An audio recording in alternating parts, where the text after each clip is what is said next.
Welcome to Channel 18 News. I'm Jim Rogers. Hopkins County Fire Marshal Mike Matthews' investigation of a structure fire on County Road 4582 led to the arrest of Justin Blake Saffel, age 21, a volunteer with the North Hopkins Fire Department. Saffel was arrested Saturday for arson, a felony too. According to the interview with Saffel, he confessed to committing the arson. He explained how he started the fire and stated the reason for starting the fire was so that he could return with other firemen who were volunteers to put out the fire. He acted alone in the arson incident. A house fire Labor Day weekend near Birthright at County Road 4587 and County Road 4582 was suspect when the structure, vacant for several years, was engulfed when county firemen responded to a grass fire found at the structure as they began their work. In response to Saffel's act, the North Hopkins Fire Department made the following statement, quote, "The North Hopkins Fire Department regrets the recent incident involving one of our volunteers. Member Justin Saffel has been terminated for his actions. We do not condone his actions, nor should this be reflective of the members of the department. Saffel had been a member for only 6 months.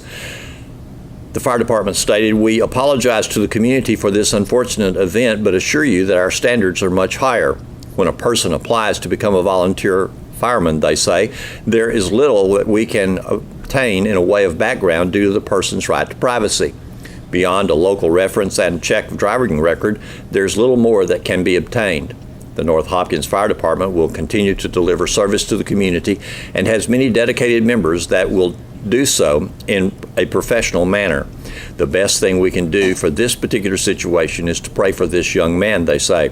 "We would hope the community will continue to support us and have confidence," unquote.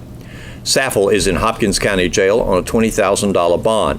He was arrested in September of 2015 for aggravated assault with a weapon. William Ryan Miller, age 25, of Como, was being held down by a white male when Silver Springs police arrived at the corner of League Street and Camp Street in response to a disturbance Sunday. The responding officer knew there was an outstanding warrant for Miller. Miller is in Hopkins County Jail for violation of parole for felony burglary of a building. Miller was indicted for one count of burglary of habitation in February of this year. The Hopkins County Sheriff's Department made the initial arrest in connection with a burglary where a thief made off with lots of items inside a rural county home, including Christmas gifts and toys in December of this year. Chief Criminal Investigator and now Sheriff-elect Lewis Tatum had said that William Ryan Miller, age 25, of Como, was arrested for the burglary. Tatum said weapons and televisions, along with Christmas gifts and toys, were taken from the residence. They were recovered. The recovery was made December 15th of last year. A tip through social media regarding the sale of the television had led to his arrest. An ongoing project for the Hopkins County Clerk's Office was the focus of a funding hearing Monday morning during County Commissioners Court. The annual hearing focused on the $10 fee for filing documents such as plats and marriage license that fund the preservation and restoration of county records. The fee, begun by the legislature in 2003, increased from $5 to $10 in 2013. And that has been a great aid to County Clerk Debbie Shirley. Shirley stated that the fee has assisted in paying for the backup of almost all county records. She said that should a disaster occur, her office could be back up and running in a short period of time. Records are stored on microfiche digitally, and certain older books have been preserved. Some of the records are stored off-site in another county. The fee is a separate account from the general fund. Shirley said that she and an outside vendor plan an annual budget for the money received and spend the money according to a priority list for items to be protected. She's pleased with the success of her office as they've preserved many items. She said that every document in the current office has been scanned and that the scanning of older documents is ongoing. Deeds dating back to 1846, marriage license, and death records have been scanned, and her staff is currently working on indexing those items. There aren't many folks in Hopkins County who don't love outdoor Dutch oven cooking. We even have a Dutch oven cooking contest in Heritage Park Saturday, October 1st, along with the annual Indian Summer Day. Organizer Rick Wilson invites you and bring the family. October 1st, like you said, we'll start getting team members and getting places situated. And about 5 o'clock on Saturday morning, October 1st, the smoke will start boiling out, and you'll start being able to tell people getting ready to cook. So we're excited about it. I'm always ready to be there and sample at least. You know, I went around back where the sampling or the judging went on. Yeah. That was something to see. It's a lot of fun. Boy, there's some really gourmet type foods that come through there and just really well done staples. There is some good food comes out of them, and these folks that come and cook do put out a lot of extra effort for this event, and thank goodness they do, because it's nice to know that people come out and support us. Mm-hmm. And so we're looking forward to another good year. Well, Hopkins County has a heritage of cooks, not just indoor cooks, but especially outdoor cooks. Sure does. Even from the folks. And if you'll go out to stew contest, which is coming up in October as well, you'll see a lot of Dutch ovens out there, and people will be fixing breakfast in them. And a lot of those folks come out and they cook in our events, and we're glad they do. It's an exciting event for us to hold. It is for me, because I've really gotten into this so deep now, and your interest in it started out with Boy Scouts? Oh yeah. Sure did, and has just grown. And my wife, listen to me, my wife keeps telling me that that's going to be my Boy Scout stuff and my Dutch oven stuff going to be her retirement someday. So, I know it's going to a good cause at least. But it's going to be a lot of fun, and we always enjoy it. My son and his family's coming to cook again, and they always help us, and I really enjoy that and being here with them. Wonderful. And so do some of the companies and industries in our area. Oh, yes. They set up their camps. Yeah, we have several sponsors that are there and that have different folks cooking, and that's always nice, too, that our sponsors compete, and that's great. Well, there's 2 events on October 1st. Yes, there at is. Heritage Park and Museum. Yes, we have the Dutch Oven Cook-Off, which, like I say, about 5:36, the smoke will start coming out. But then during that process, so while the cooks are getting ready and the folks are getting ready to eat, you can go and tour all the buildings and see everything in line and like it was. And of course, there'll be there'll be music playing in several of the buildings, and arts and crafts and quilters and just a whole lot of things going on. And so we're excited about all that. Well, it takes us back to an earlier time of Hopkins County history. Yes, I guess our pioneer era. Sure does. And there's a general store. There's we have the two-story Smith Gregg from Sulphur Bluff, the Vaden cabin, the schoolhouse, the chapel. There's just the blacksmith shop, the Atkins house, print shop. The mill? The grist mill, yes, it's all there. Don't know if we're going to have it running. The pool's a little low, so it's hard to pull water out of it, but we're going to try. But it's lovely to look at anyway. Oh, yeah. And, well, if you've been there before, which I've been there almost every single time, but I can't wait to go back. It's like going back to something that you're familiar with but like a lot. There's always something new, yes. And if you have never visited Hopkins County Heritage Park or gone through the museum, you really, really must. It's a nice little museum. We have a lot of Hopkins County in there, and I think people... we hear it every event, and I say this every year. We'll hear people say, I've lived here all my life. I didn't know this was here. And it never fails. But we're there, right there at Jackson Street, just south of Farmers Co-op, which is one of our sponsors, by the way. And a very historic area, yes, too. It is. Because that's really where the co-op started out. Well, the co-op started out in that area. Originally, there was a brick plant in there. And people don't realize that there's a lot of the buildings downtown were built from the brick that are there, that were made there. So there is a lot of history there.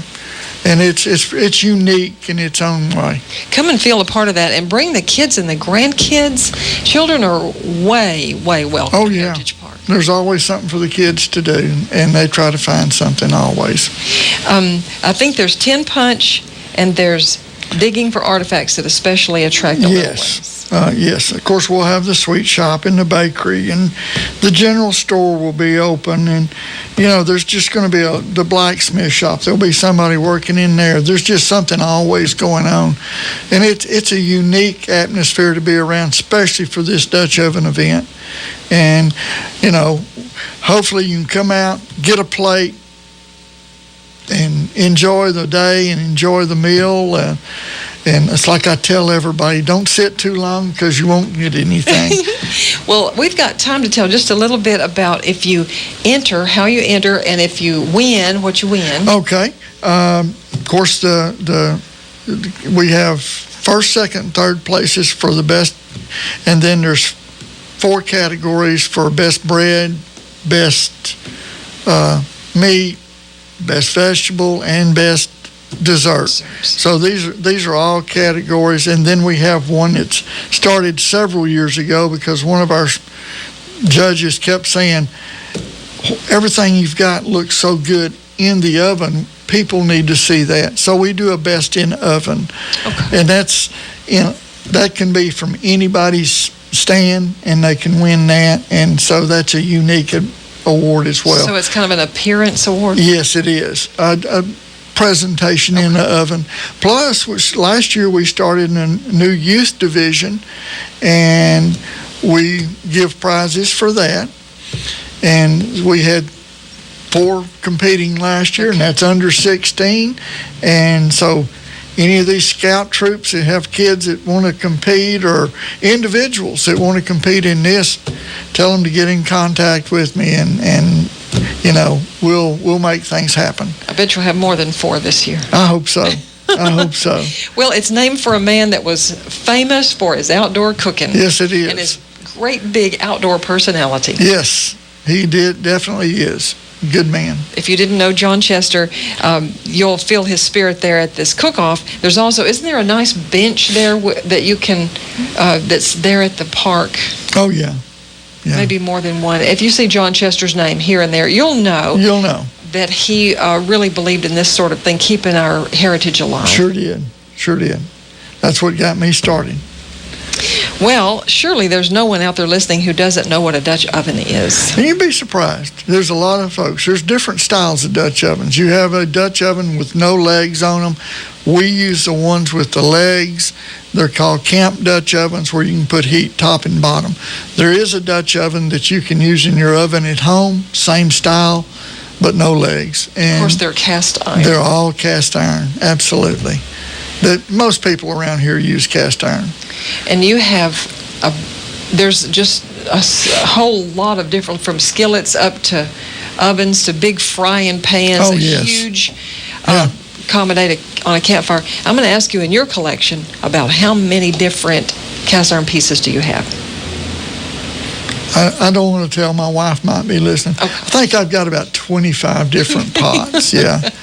And no telling how many skillets and everything. But, it's a matter of just a collection of over a long period of time.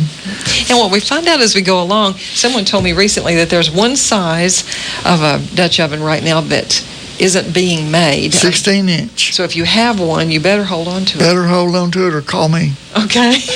Or bring it out and cook in it. Bring it out and cook in it. Yeah, we'll sign you up. Yes. Well, if someone wants to enter this, what do they do? They just need to give me a call at 903-885-9692, or they can call my cell phone number, which is 903-335-2752.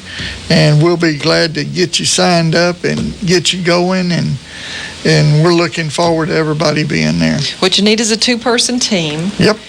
What you need is some kind of cast iron to work with. Absolutely. You need to bring your own foods that you will be cooking. Yes. And you furnish the ingredients. You cook it on site. Absolutely. Do they bring what they're going to make their fire out of, or do you have some of that? No, we have a little bit of firewood out there, but you need to bring your supplies. Okay. And that's the easiest way to do that. And your $25 entry fee. $25 entry fee, which goes to the park and helps get everything taken care of. And that has to be done that way. Okay, Rick, you got this set for Saturday, October 1st. Yes, ma'am. If you just want to come in and watch and see how these things are done, it's how much? It's $3 admission, and if you want to eat, it's $5 plate, and you can buy all that at the gate. Okay. And I'd like to mention my sponsors. Can't do this without sponsors. City National Bank, Texas Heritage Bank, Northeast Texas Farmers Co-op, and the Hopkins Rain Farm Bureau. These folks have been with us for several years now, and we really appreciate everything that they do for our park. Okay. It's great to have them. Thank you, Rick, for your interest in that and for coming in today. Here's Don Julian with sports. It was a rare day off Friday for the Lady Cats volleyball team as they lost their district opener 3-0 at Hallsville. We learned more about that from Lady Cats volleyball coach Justin Manis. It was a rough night. We came out flat and could never get our wheels rolling. It was unlike what you'd seen in the past 14 matches, what we had been doing. We just really couldn't get any of those things going. Of course, Hallsville's a good team, not taking anything away from them, but we're better than what we definitely showed. And so we're hoping to bounce back tomorrow night against Texas High and then get to rolling. We have played well at home, so we're looking forward to getting teams here and looking forward to getting Hallsville here in the second half of district. Hallsville may be one of the tougher places to play. They kind of have a lot of student body. And actually there wasn't too many there.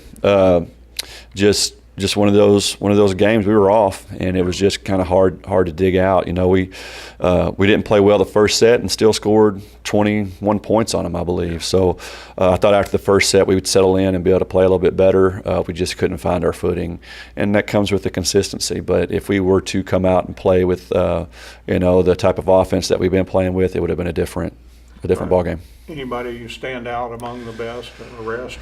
You know what? Just collectively, we all were flat. I can't say anybody stood out or anything like that. We only had 10 team kills, which is unusual. We usually have one person with 10 kills in a match, and then have multiple people who have 8, 7, 9. So it was just an unusual night. And I don't know if it was just Hallsville, but just an off night for us. Have you seen Texas High yet? Yes, we played Texas High this year and beat them. Oh, that's right, I forgot. But when district rolls around, you got to be ready to play. I know Texas High beat Pine Tree. I'm pretty sure they beat Pine Tree in 4. I know that Mount Pleasant got beat by Greenville in 3. So it's starting off to be kind of a crazy district already. So we just need to win the ones that we need to win at home, and then still a few on the road. That's the key. I think we beat them Texas High twice last year, but they were not easy wins. They were very tough and competitive. And we're not expecting for them to be easy. We're going to have to come out. We're going to have to do what we've worked on all season and be consistent with that and not stray away from it. We don't want the same outcome that we had against Hallsville, so we're going to come out and try to be more consistent.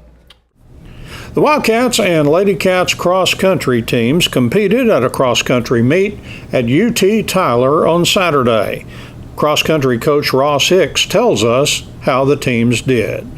Well, we had a good day overall. The boys finished in 4th out of 27 5 and 6A schools, and the girls finished in 9th. So overall, it was a very successful day. We competed very well with some schools of our caliber, and we competed well within our district teams as well. Mm-hmm. Tell us, let's start with the guys, and who were some of your top finishers there? Well, right in the front, we had Landon Thornton and actually Peyton Vickery finished right in front of him. They finished 12th and 13th in the race, and they did very well for us. And we had a few other guys come in a little bit later. We had some guys that really came in strong, Eli Sellers and Andrew Escobar. And then finally we had Ed Ramirez, who rounded out the top 5.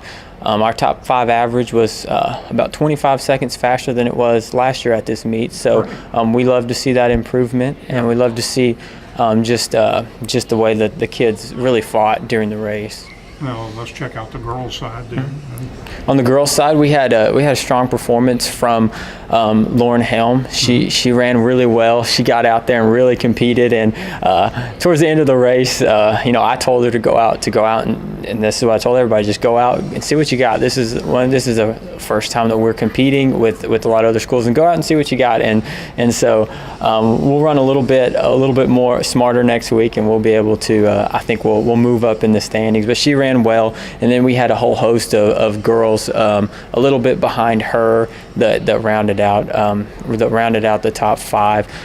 We actually ran 10 girls on varsity this week, just to make because the JV girls only run 2 miles, and it's very hard to compare the 2-mile race and the 5K race. So that way we got to see a better look, and so we got to see a lot of girls compete in order to make the varsity team for that top 7 spots next week. Do you remember where Lauren finished?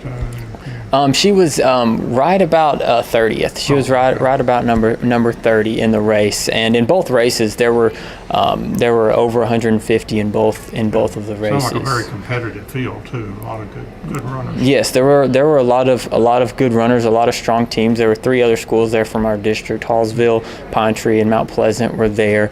And on the boys' side, we finished in front of all of them, and on the girls' side, we finished in 3rd out of our district. So that's where we need to be for when regionals or district comes around. Being in the top 3 is what we're looking for. It's good to get an early view of some district opponents and kind of know where you stand a little bit anyway. Yes, it is, and we know that they're going to get better, but we expect to get much better as well. So we're going to keep working. We already had practice this morning, and they were a little surprised at the intensity of the workout that I expected them from a couple days from a race. But we're anticipating getting even faster as the season goes along. I believe your run coming up on Friday. I believe this week. Yes, sir. We will be in Hallsville on Friday, so it'll be another early morning for us. Heading over to Hallsville, and that we'll see a lot more district competition over there as well. I don't think this course will be quite as hilly, which I know some of our athletes are excited about. So we may see a little bit quicker times, and that'll be good just to get out there and really and compete on that type of terrain. Is a little bit different, and but see a lot of our district competitors at the same time. Thanks for watching Channel 18 News. Have a great evening.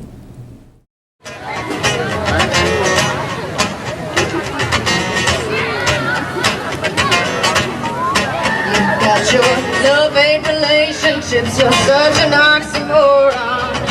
You may be Romeo, but I'm not Juliet. I won't take the poison now when I take the blame. Quit throwing roses at me and ladies at my name. Oh, brawling love, oh, loving hate. Well, that just is not so. Love is things up from above.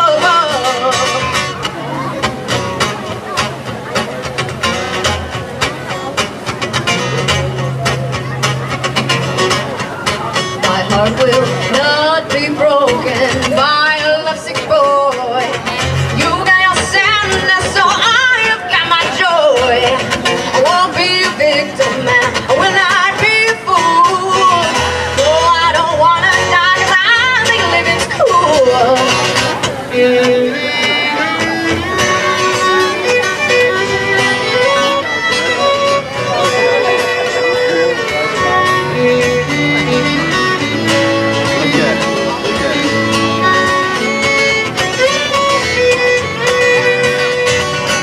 Oh, brawling love,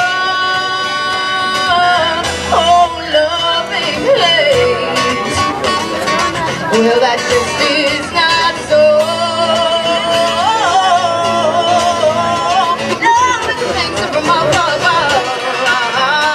Love is the things that from above.